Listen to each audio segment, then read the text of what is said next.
in doing all we can to support Ukraine against President Putin's war of choice. We must ensure Putin fails in this horrific enterprise and his ambitions go no further. We were pleased to support Lithuania's leadership, referring war crimes to the ICC. I'm here today in Vilnius with our Baltic friends because I want to say that the UK's commitment to the Baltics and to Article 5 are unyielding. Our Baltic friends know what's at stake, having long lived in the shadow of Russian aggression, and I admire your courage. We're working together to deliver two clear objectives. First, Putin must lose in Ukraine. We're helping Ukraine defend itself. Our defensive weapons from the United Kingdom are now being used to stop Russian tanks, but we need to do more. Secondly, we must contain this aggression. We are reinforcing NATO's eastern flank and supporting European security through the UK-led Joint Expeditionary Force. We are here in the Baltic region. We lead and have doubled our enhanced forward presence in Estonia. Our allies are leading troops across the Baltics. British military intelligence are working with Lithuania's military to enhance border defensive, including in the Sulvaki Gap. 200 troops are doing joint military exercises right now, and we're working together on maritime security. At the NATO Foreign Ministers meeting tomorrow, we will be working together to strengthen our collective defence in the light of the changed security situation across Europe. In terms of supporting Ukraine with defensive weaponry, the United Kingdom was the first European country to give defensive military support to Ukraine, and we are now also supporting with the humanitarian aid. We've pledged 220 million in aid support to Ukraine, and we're the top European donor, and we will do more. We've also been at the forefront in tightening the vice on the Kremlin through sanctions, and it's vital at this juncture that we keep our foot on the gas. We've worked with the US, the EU and G7 to cut off funding for Putin's war machine, kicking Russian banks out of the financial system. We've also shut our airspace to Russian planes, and we're fast-forwarding sanctions against Russian oligarchs. But we need to go further. We need to make sure no Russian bank has access to SWIFT, and we need to go further on reducing dependency on hydrocarbons from Russia, including oil, gas and coal. We've also launched sanctions against Belarus for aiding and abetting aggression. I will be raising these issues at the G7 tomorrow and also at the European Union Foreign Affairs Council alongside the United States, Canada and Ukraine, who have also been invited in these extraordinary circumstances. This is a struggle not just for Ukraine's freedom and self-determination, but for all of our freedom and security. By continuing to respond with strength, we will together ensure that Putin loses. And we stand with our brave allies here in the Baltics to do just that. Thank you. Estijos užsienio reikalų ministrė Eva Marija Limets, prašau. Thank you. And first of all, I would like to thank Gabrielius for bringing us together for this very much needed discussion and coordination among our Baltic friends and together with our very close ally, United Kingdom. We focused mainly on discussing war started by Russia in Europe and how we could support Ukraine more than we have done so far. I think we have done a lot, but I agree that we have to do more. We have to continue to support Ukraine politically, financially, and also to help with them to defend their country, their sovereignty and territorial integrity, but most importantly today also the lives of the people of Ukraine.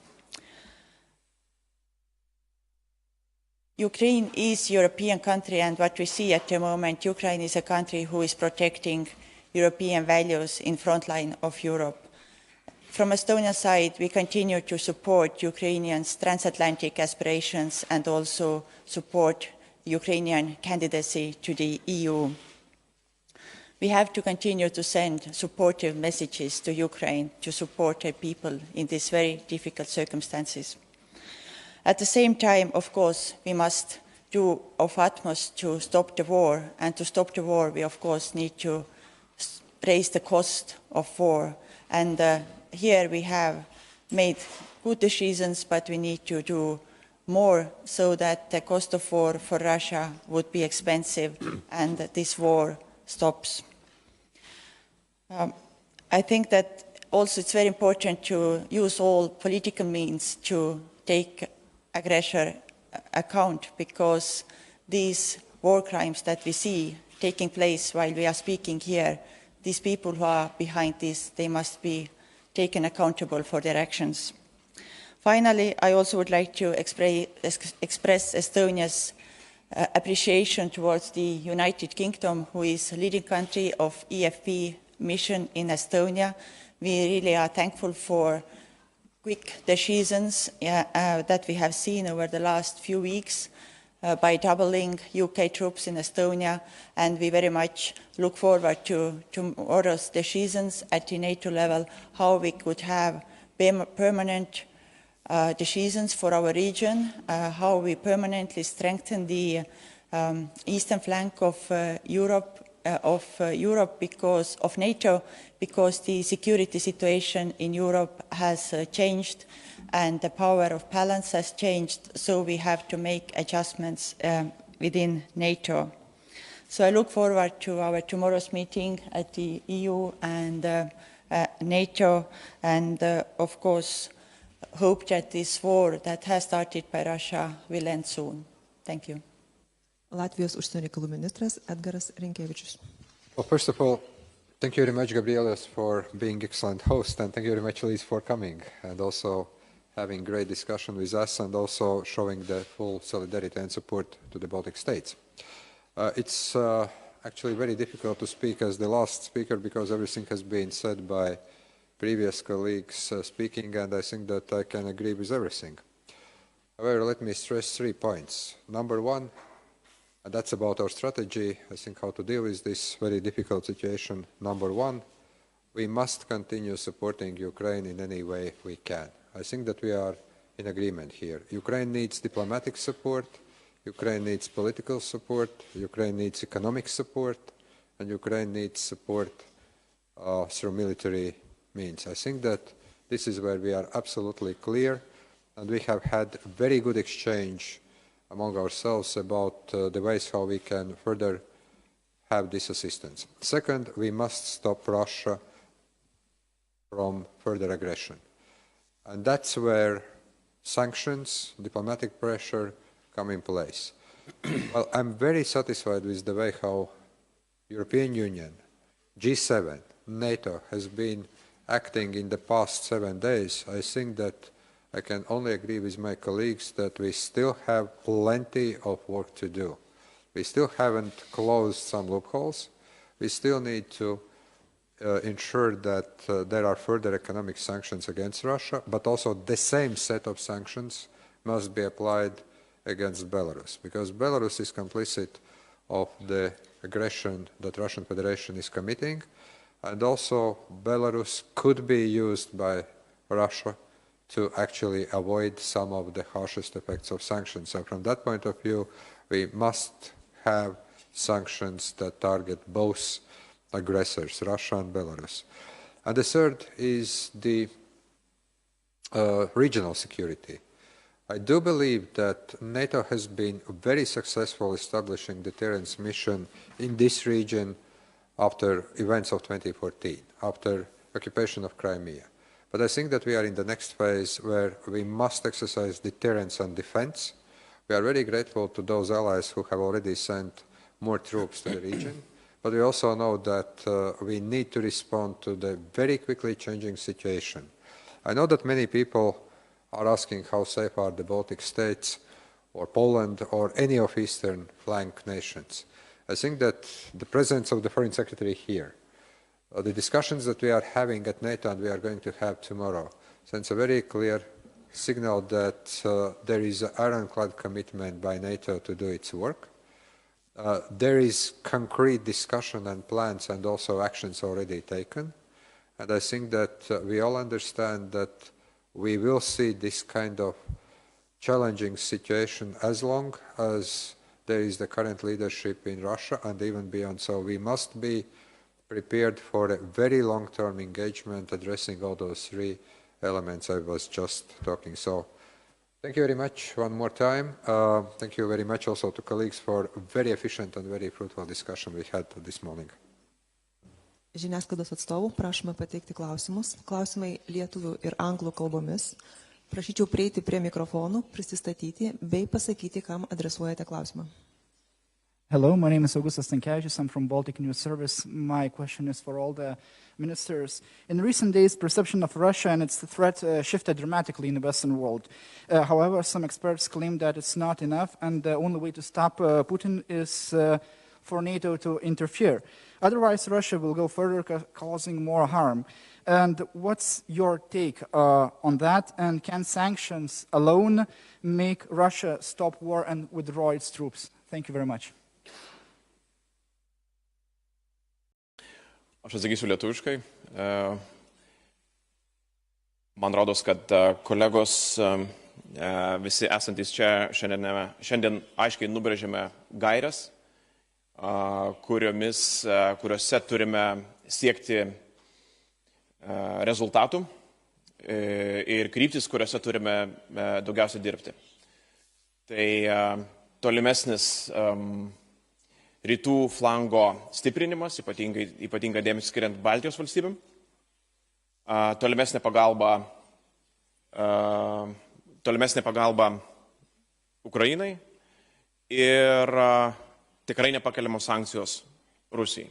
Tai yra šio laikotarpio, sakyčiau, netgi šių dienų, šių savaičių uždavinys. Secretary Truss. There are three clear elements of our strategy. First of all is supporting Ukraine in their self-defense, both economically and with defensive weaponry. And we have seen a huge step up in terms of the number of nations committing to that.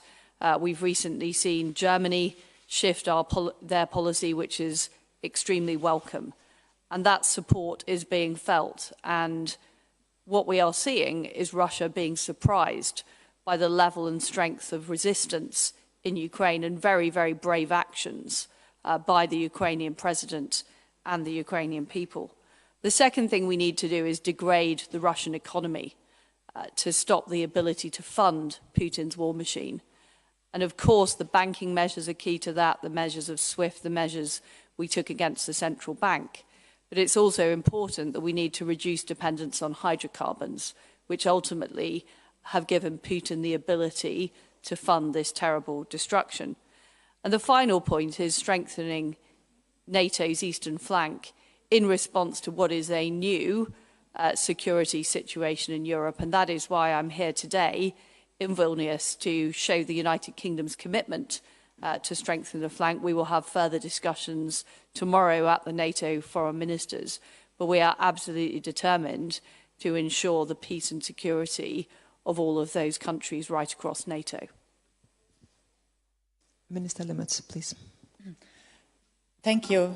From Estonian side, we have the same view that we must continue to support Ukraine politically, but also with defense means, and also make it clear for Russia that this unjustified war must end, and the cost for this war for Russia is a big one. With regard to defense support for Ukraine, then over these last few days we have seen that more than 20 countries have already agreed to support Ukraine. So really Ukraine gets strong support to defend their country and territorial integrity of their country. So we definitely continue to support these directions and invite also other like-minded countries to do the same. And with regard to NATO, it's of course we must really take into account these current security concerns and developments and continue to strengthen defense and deterrence posture of NATO. Thank you. Minister Rinkevičius. Well, thank you very much. I think that, again, my colleagues already outlined basically all those points that I wanted to stress, and I could agree with them. But let me just say one thing. I do believe that such decisions as NATO involvement are the last resort decisions, and they are being taken by all 30 member states. So that's number one. Number two, I do believe, and I think that we should be prepared to work on even harsher sanctions, not excluding the possibility of sanctioning also oil and gas sector that is, as you may imagine, very important to Russia. And here I very much agree with Secretary Truss when you, Liz, were alluding that the main target currently is to make sure that Russian economy and financial system is not able to fund Russian war machine. If we get this right, then we can avoid any other scenarios. And I think that we still have avenues to explore and to work together. Thank you. Lithuanian national broadcaster. A question for Madam Truss.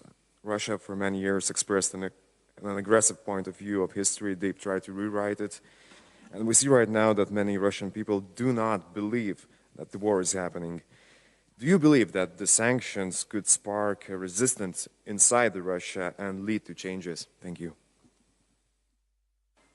Well, your question is absolutely correct about the clearly expressed ambitions of President Putin. But I don't believe he speaks on behalf of Russian people. And what we have seen over the last week is some very brave people in Russia protesting, standing up against the regime. And we need to make sure we get the information to them about what is actually happening. It's much harder to control information in the world of social media. And we need to make sure, as I've said, that the Russian economy is crippled. So it is unable to continue to fund Putin and the war machine. And I suspect that the Russian people will draw their own conclusions from that. I believe we have a question from Süddeutsche Zeitung. Thank you very much. Kai Strittmatter from Germany's Süddeutsche Zeitung. I have a question for Mr. Landsbergis, which goes a little bit beyond Europe.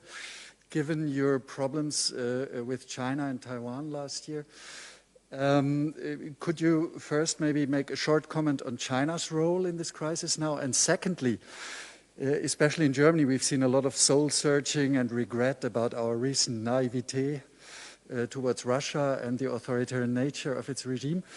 Would you think that there are lessons from this also towards our relationship with China in the future?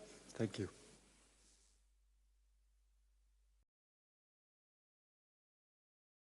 I think that all of us are going through a soul search, seeing what's happening in Ukraine and what Russian military machine is able and capable of doing with direct orders coming from Kremlin, from Putin. Probably this is one of the few capitals in the world where a year ago, 10 years ago, you could have asked, how do we see the situation? And many people would have predicted what is happening now.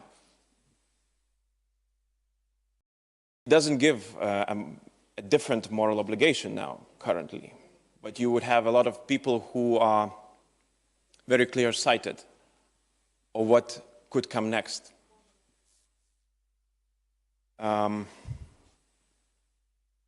probably answering also your first question is,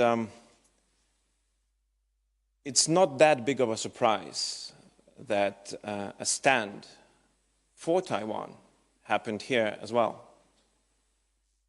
It was born out of the same roots of defending the principles that bore our independence and that helped defend the freedom that we so much cherish. LNK Television News. A question for both Lithuanian and Latvian ministers, because you mentioned this. As you said that we've been working on deterrence and now we have to go to defense. Can you please explain what that would mean practically? Thank you.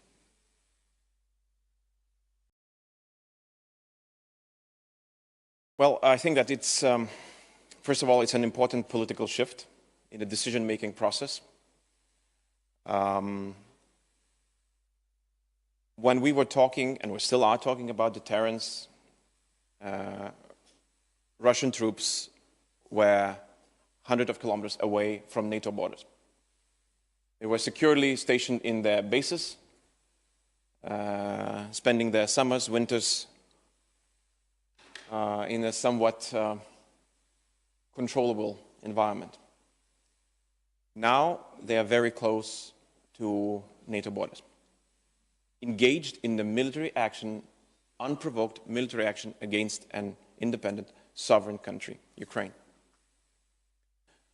So it merits an answer from a defensive alliance. That this alliance, it's not only about sending a political message, a deterring message, but it's about a very specific instruments that would be used for defense. And I won't go into specific tactical details. It's best if they are mentioned by people from another ministry, from Ministry of Defense. But I think all areas for defending our region should be looked at. That means air defense, ground defense, maritime defense. They think they all need a very sharp and specific look. Okay, just very quickly to add to what Gabriela said. I think that so far deterrence really worked well. But now we must revisit based on the experience that we see in Ukraine. And I think that there is plenty of things to learn from Ukrainians and from what is happening to Ukraine, and immediately to adapt in the NATO defense doctrine. But air defense capabilities need to be strengthened. Maritime defense capabilities must be strengthened. More boots on the ground must be put in. Command control elements must be strengthened. And one thing that I want to stress, which is equally important, it's not like military defense, but also cyber defense must be revisited, and cyber defense operations must be also put on an equal footing when we speak about defending any of NATO countries or NATO territory in the 21st century.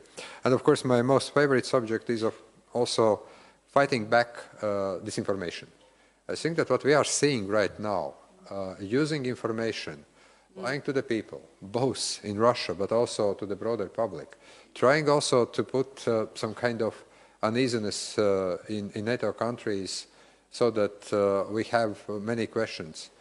Threatening nuclear weapons, those things also need to be addressed in a collective way by our stratcoms, and we are actually facing unprecedented, let's say, multidisciplinary situation. So from that point of view, that is something that I would describe as also initial thinking on what we should do and what we are going to discuss, not only at NATO foreign ministers level, also at experts level, at defense ministers level, and we will be working. We have time for two last questions. Colleague from Netherlands, please. Yes, hello, good afternoon. Mark Duursma from NRC the Netherlands, for Mr. Landbergis. Also about regional security and also about the shift that's being announced from deterrence to defense. What exactly does it mean in the practical way? But do you have a concrete wish list for NATO for the meeting tomorrow? Things have set in motion already, but what's the primary thing that has to be done next? And my second question is about the specific situation of Lithuania. Belarus is nearby, but also Kaliningrad. Do you have a good view of what the military situation is in Kaliningrad? I think that we've covered parts of your first question by answering last question. We do have a specific wish list but it has to come from, first of all, from the political decision, secondly, from the planning that is done by NATO planning centers, let's call it that, and taking into account a specific situation where Baltic states find themselves in. And there are some differences within the countries, and you mentioned one specific element that is unique for Lithuania, is that we have a border with Russia, but to the west. We also do have a border with Belarus to the east, but it's more common practice. So looking into these elements, we think that a very specific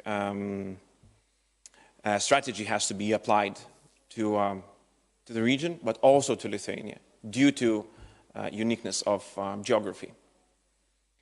If I were to mention specifics, but again, it's just taking one element out of the whole strategic approach, I would say that it's air defense. This is probably a number one from our wish list. I would like to add that at the moment in NATO we are also preparing a new strategic concept, and from our perspective, of course, all these assessments of the new security situation in Europe must be taken into account for long term, and we must reflect all these security problems that we have at the moment in Europe in strategic concept, and also provide permanent means and solutions from NATO long term. Paskutinis klausimas. Milda Šeputytė with Bloomberg. A question to Madam Truss. Thousands of people in Ukraine are fleeing to the border, and they need a safe passage. Also, medical supplies need to reach the most vulnerable.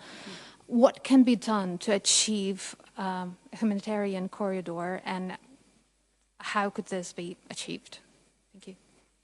Well, you are absolutely right about the dire situation, and the United Kingdom has sent teams to the border to assist, particularly in Poland, but also in other countries facing those issues. I was in Geneva yesterday, or sorry, the day before yesterday, meeting the UN and others to talk about making sure a humanitarian corridor is established for the safe passage of aid and humanitarian support.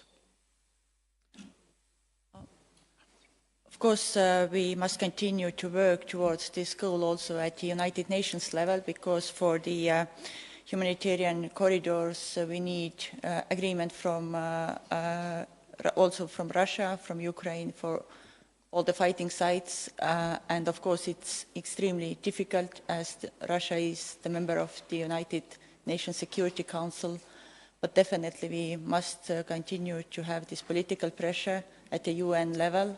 And yesterday's decision by United Nations member states to clearly show that Russia is aggressor was a good sign that the international community understands where the problem is.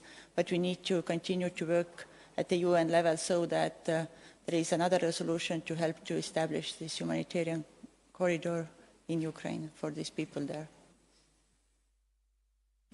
Spaudos konferencija. Would you like to add something? No, thank you. Spaudos konferenciją baigiame. Ačiū dalyviams.